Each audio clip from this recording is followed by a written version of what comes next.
Hello, smart learners. How are you? I hope all are fit and fine. Students, we were doing chapter number 3, Poverty as a Challenge.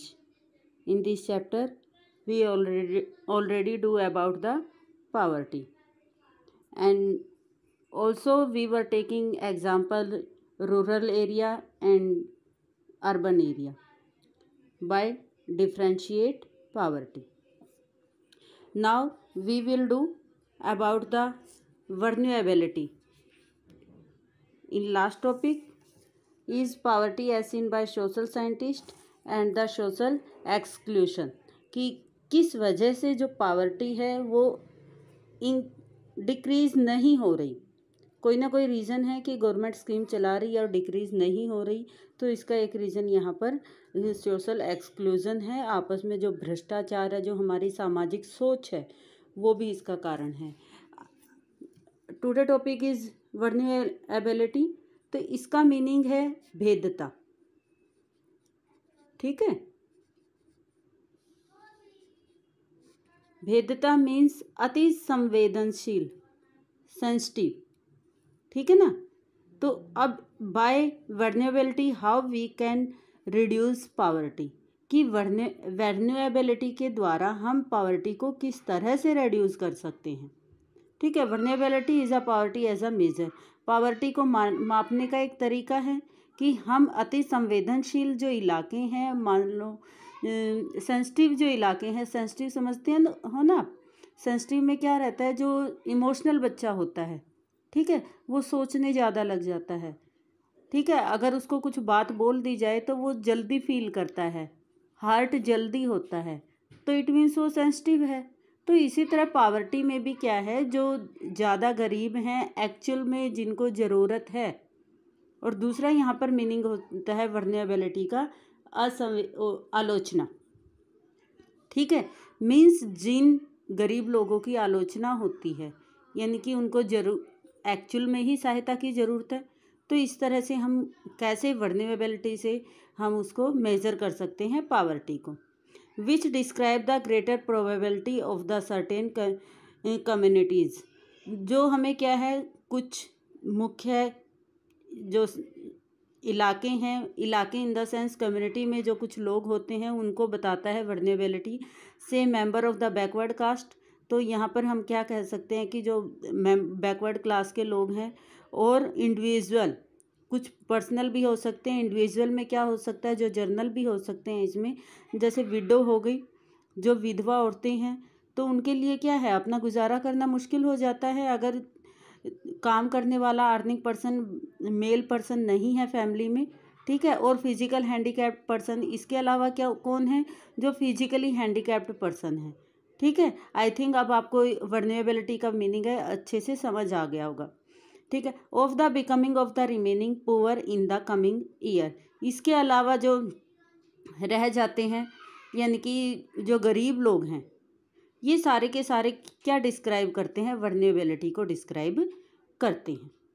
वर्निएबिलिटी is the determined by the option available to different community for finding an alternative living in terms of assessed education, health and job opportunity. तो जो भी वर्निएबिलिटी है, अति संवेदनशील व्यक्ति है या कोई एरिया है, तो उनके लिए जॉब अपॉर्चुनिटी रहती है। मीन्स जैसे उनके लिए रिजर्वेशन होती है, ठीक है ना, रिजर्वेशन रहती है ऐसे पर्सनों के लिए, जो भी इस तरह के पर्सन हैं, इस तरह के पीपल हैं, तो उनके लिए क्या है, एजुकेशन होती है, हेल्थ में भी उनके स्पेशल ट्रीटमेंट किया जाता है, उनके साथ जॉब अपॉर्चुनिटी भी उनके पास होती है। वो कैसे होती है कि by reservation they get find job. Okay, further it is analyzed on the basis of greater risk these group face at the time of natural disaster।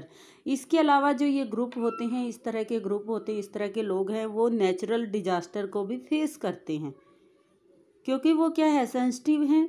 Sensitive in the sense vulnerable हैं, कि उनके पास proper resource नहीं है। तो कोई भी natural disaster आएगा, मान लो अर्थक्वेक आता है, तो सबसे पहले उनके घर कच्चे होते हैं, तो पॉसिबिलिटी रहती है कि उनके घर क्या होंगे, डैमेज होंगे। तो इस तरह से उनका इफ़ेक्ट भी, इस तरह की प्रॉब्लम भी वो फेस करते हैं। इसके अलावा सुनामी है, टेररिज्म है। Additional analysis is the made of their social and economic ability to handle these risk. इसके अलावा कुछ विश्लेषण करके इसको हैंडल किया जा सकता है, इन रिस्कों को हैंडल किया जा सकता है। जो भी ये रिस्क रहते हैं, नेचुरल डिजास्टर का रिस्क रहता है, तो हैंडल किया जा सकता है अगर हमें अच्छे से एनालाइज करें। In fact, vulnerability describe the greater probability of being more adversely affected than other people when bad time come of everybody, whether a flood or an earthquake or simply an fall in the availability of job. इसके अलावा क्या है, जो vulnerability है उससे हम find कर सकते हैं कि ऐसे एरिया कौन से हैं कि जहाँ पर नेचुरल डिजास्टर का इफ़ेक्ट ज़्यादा होगा और किन लोगों को एक्चुअल में जॉब की रिक्वायरमेंट है। ठीक है, वो हम बाय वर्नेबिलिटी उसको मेज़र कर सकते हैं। प्रोबेबिलिटी रहती है, उसकी संभावना रहती है कि उन लोगों को उसका एक्चुअल में लाभ मिले जो इससे अफेक्टेड हैं। आई थिंक आपको समझ में आ गया होगा। Now next topic is poverty line. What is poverty line? At the center of the discussion on the poverty is usually the concept of poverty line. जो केंद्र के द्वारा डिस्कस किया गया है उसमें क्या है, एक कॉन्सेप्ट दिया है poverty line. A common method use to measure poverty is based on the income. What is poverty line? It is a common method use to measure poverty is based on the income. ये एक common method है जो किसके ऊपर base है? Poverty को major करने का एक तरीका है। वो किसके ऊपर बेस है? इनकम के ऊपर बेस है। इनकम एंड कंजम्पशन लेवल जो किसके ऊपर बेस है? जो उपयोग के ऊपर और आय के ऊपर डिपेंड करता है। A person is a consider poor if his or her income or consumption level fall below the given minimum level necessary to fulfil basic need. तो यहाँ पर एक पर्सन है, उसको कंसिडर किया जाएगा, माना जाएगा गरीब। किसको माना जाएगा? जो अपनी इनकम भी उसकी बहुत कम है और कंजम्पशन लेवल भी बहुत कम है। ठीक है, जो मिनिमम लेवल डिसाइड किया है, मान लो एवरेज लेवल 50 रुपीज़ कर दिया या 50,000 कर देते हैं, हम 500 कर देते हैं, तो मिनिमम लेवल अगर एक डिसाइड कर दिया और जो लोग उससे नीचे हैं, we can say they are poor. Okay, हम उनको पुअर कह सकते हैं। तो पुअर में क्या रहेगा कि वो पावर्टी लाइन से नीचे हैं। जो हमने एक लाइन ड्रॉ की है और उसको मेज़र किया है कि जो इस लाइन से नीचे होंगे वो क्या पुअर पीपल होंगे। What is necessary to satisfy basic need is different at different time and different countries. तो जो हमारी बेसिक नीड है, मैंने पहले भी एग्जांपल दिया आपको, जो बेसिक नीड है वो कंट्री टू कंट्री वेरी करती है। ठीक है, कंडीशन टू कंडीशन वेरी करती है, सिचुएशन टू सिचुएशन वेरी करती है, पर्सन टू पर्सन वेरी करती हैं। ठीक है, मीन्स कहने का मतलब ये है हर एक देश में बेसिक नीड कुछ भी हो सकती है, अलग अलग होती हैं। ठीक है ना, हर एक पर्सन की बेसिक नीड अलग होती है। तो यहाँ पर हम एग्जांपल देंगे, therefore poverty line may very with time and place. Each country use an imaginary line that is considered appropriate for its existing level of development and its accepted minimum social norms. For example, a person not having a car in a United States may be considered poor. In India, owning of a car is still considered a luxury. तो अब यहाँ पर जो example दिया गया है कि अगर यूएसए में हम मानते हैं किसी व्यक्ति के पास, किसी पर्सन के पास अगर कार नहीं है तो क्या इट मीन्स वो पुअर है। और जबकि इंडिया में क्या है? इंडिया में अपोजिट है इसका, कि किसी पर्सन के पास यदि कार है तो वो क्या है, कार को हम क्या कंसीडर करते हैं? एक लग्जरी थिंग्स के रूप में कंसीडर करते हैं कि वो अमीर लोग हैं। ठीक है, जिसके पास कार है वो अमीर है। तो ये कंट्री टू कंट्री वेरी करती है। ठीक है ना। While determining of a poverty line in India, a minimum level of food requirement, clothing, footwear, fuel and light, educational and medical requirement, etc. are determined for the subsistence. तो India में mainly क्या देखा जाता है कि India में minimum level क्या हो, जो बेसिक नीड है वो क्या पूरी होनी चाहिए हमारी। फूड की रिक्वायरमेंट पूरी होनी चाहिए, क्लोथिंग की होनी चाहिए, footwear, fuel, light, education, medical requirement. तो इस तरह से जो हमारी स्वास्थ्य सुविधाएं हैं, खाने पीने की हैं, हमारी शिक्षा है, अगर वो पूरी होती हैं तो हम पुअर नहीं हैं, अगर वो पूरी नहीं होती तो क्या है, हम गरीब हैं। These physical quantity are multiplied by their prices in rupees. तो जितनी भी ये क्वांटिटीज़ हैं इनको इनके प्राइसेस के अकॉर्डिंग, ठीक है, मल्टीप्लाई कर दिया जाता है रुपीज़ में, फिर रुपीज़ में कन्वर्ट कर दिया जाता है। The present formula of food requirement while estimating the poverty line is based on the described calories requirement. अब फूड की रिक्वायरमेंट देखते हैं तो फूड में क्या देखेंगे हम, कैसे करते हैं फूड को, कि कितना फूड अवेलेबल होना चाहिए, 2 रोटी 4 रोटी, ऐसे तो नहीं करते ना, 1 कटोरी सब्जी होनी चाहिए, ऐसा भी नहीं करते।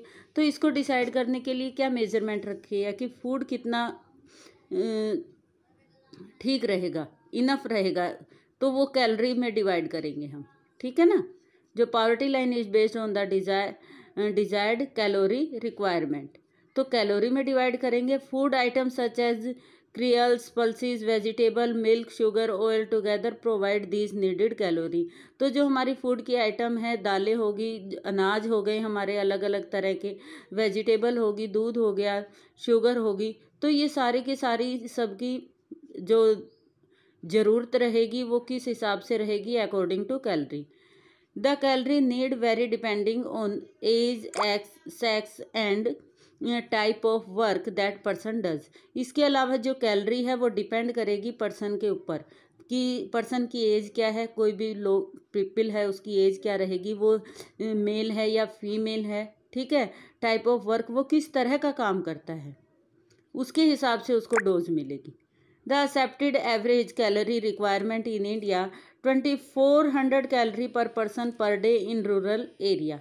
अब देखो यहाँ पर गवर्नमेंट ने डिसाइड किया है कि एक गांव में रहने वाले व्यक्ति के लिए कितनी 2400 कैलोरी आपको क्या है, भोजन की ज़रूरत है, ठीक है। और जबकि अर्बन एरिया में क्या है, 2100 कैलोरी, 2100। रीज़न क्या है ये, क्योंकि गांव में रहने वाले जो लोग हैं वो क्या है, हार्ड वर्क करते हैं, जबकि शहरों में जो लोग रहते हैं वो hard work comparative to rural area गांव वालों की बजाय कम करते हैं। करते तो यहाँ भी है लेकिन वो कम करते हैं, इसलिए इनकी कैलोरी है वो कम रखी है। Since people living in rural area engage themselves in more physical work, calories requirement in the rural area are considered to be higher than the urban area.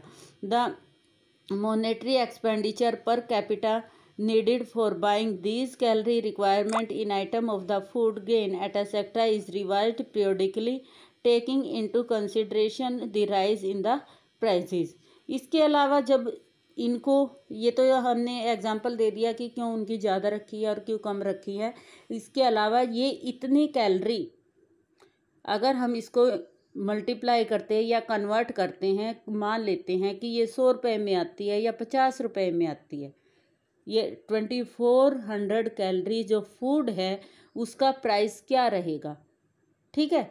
अगर उसका प्राइस मान लो 50 रुपये होता है तो it means 50 rupees are sufficient for rural area, कि 50 रुपये sufficient है रूरल एरिया में, ठीक है।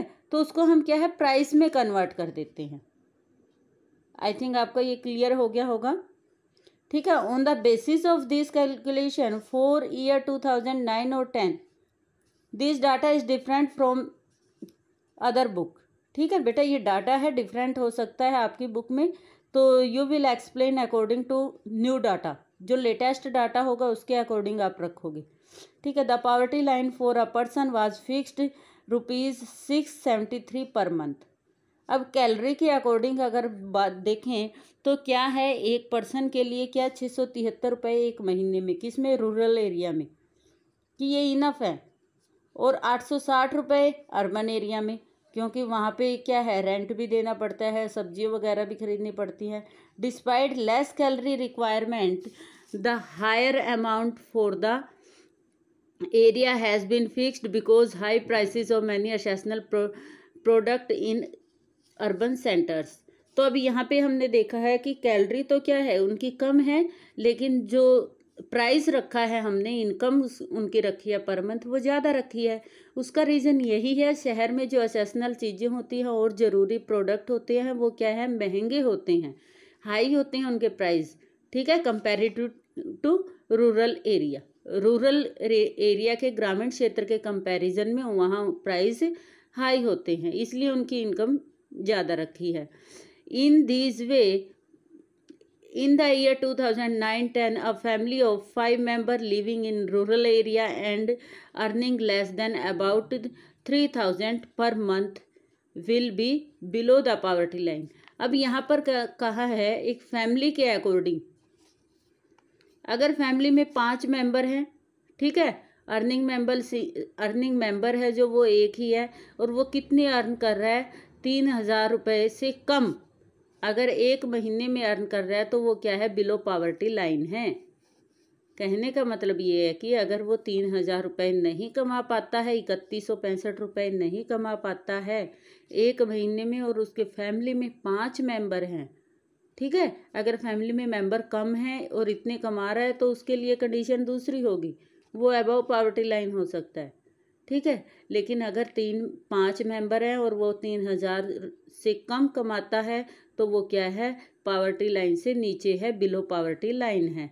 और जबकि अर्बन एरिया में जो ये रेंज रखी है वो रखी है 4,300 पर मंथ, ठीक है, तो क्या है, वो पावर्टी लाइन से नीचे है। Sample survey, this survey are carried out by the National Sample Survey Organization, underline them as well as। तो जो ये सैंपल सर्वे है, सर्वे कलेक्टिंग का जो काम होता है वो कौन करता है, वो करते हैं national sample survey organization, NSSO, short form is NSSO। इनके द्वारा क्या है, ये डाटा कलेक्ट किया जाता है, और डाटा कलेक्ट करने के बाद जो सामने रिजल्ट रखा जाता है वो कौन रखता है, NSSO रखता है। However, for making comparison between developing country, many international organizations like World Bank use a uniform standard of poverty line, minimum availability of the equivalent of per person per day, $1 per person per day। तो यहाँ पर अगर world bank ने जो measurement निकाला है कि poverty को कैसे हम रखेंगे, ठीक है, पावर्टी को हम कैसे मेज़र रखेंगे, यूनिफॉर्म स्टैंडर्ड है, वो सबके लिए एक है। उसमें क्या रखा है कि मिनिमम अवेलेबिलिटी क्या होनी चाहिए कि एक व्यक्ति एक दिन में $1 कमाए। अगर वो $1 नहीं कमा पाता है तो क्या रहेगा, वो गरीब होगा, ठीक है। These are the measurement of the poverty, कि हम मेज़र करते हैं कि एक व्यक्ति जो गांव में रहता है वो कितने रुपए कमाएगा, और अगर उससे कम वो अर्न करता है तो वो गरीब है, ठीक है। शहर में कितनी रुपीज़ अर्न करने वाला पर्सन बिलो पावर्टी लाइन है, और जो डाटा कलेक्शन है वो कौन करता है, ठीक है। इंडिया में डाटा कलेक्शन कौन कर रहा है, NSSO। और जो वर्ल्ड में हम देखेंगे तो वर्ल्ड बैंक ने यूनिफॉर्म स्टैंडर्ड मेज़र किया हुआ है पावर्टी लाइन के लिए, $1 per person per day, ठीक है। I think this is sufficient for today.